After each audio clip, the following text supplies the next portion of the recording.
نفسي نفسي. زلزال المغرب.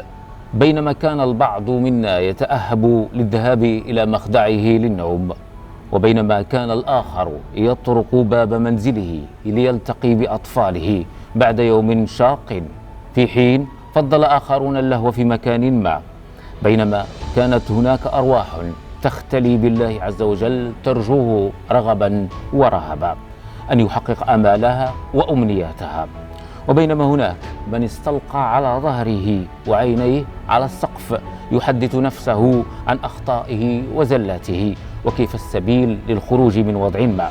وهكذا دواليك كل في شأن، خيرا كان أم شرا كان، طاعة كانت أم معصية كانت.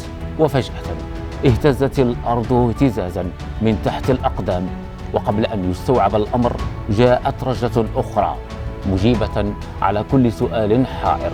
إنه الزلزال. زلزال زلزل كل الأماني والأحلام، كل خطط الغد والمستقبل، كل الإرهاصات، كل المتاهات، كل دهاليز الأنفس، كل الأفراح وكل الأحزان، لتتردد في الجسم كلمة واحدة: نفسي نفسي. بعد أن بلغت القلوب الحناجر، فمنا من ترك أمواله وذكرياته، بل منا من ترك أبناءه، والأكثر من ذلك ترك والديه وراءه.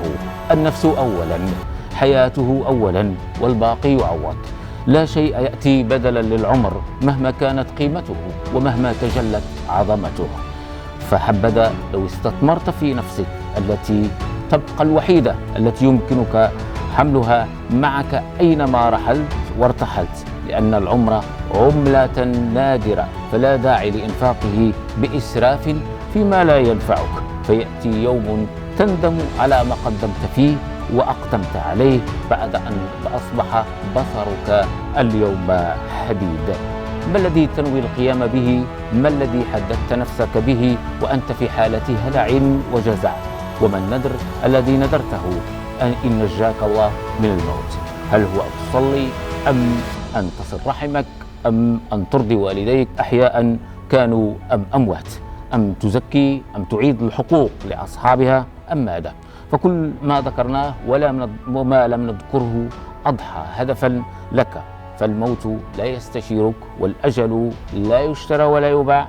فهل أصغيت السماع أم أنك عدت إلى الضياع؟ شكرا.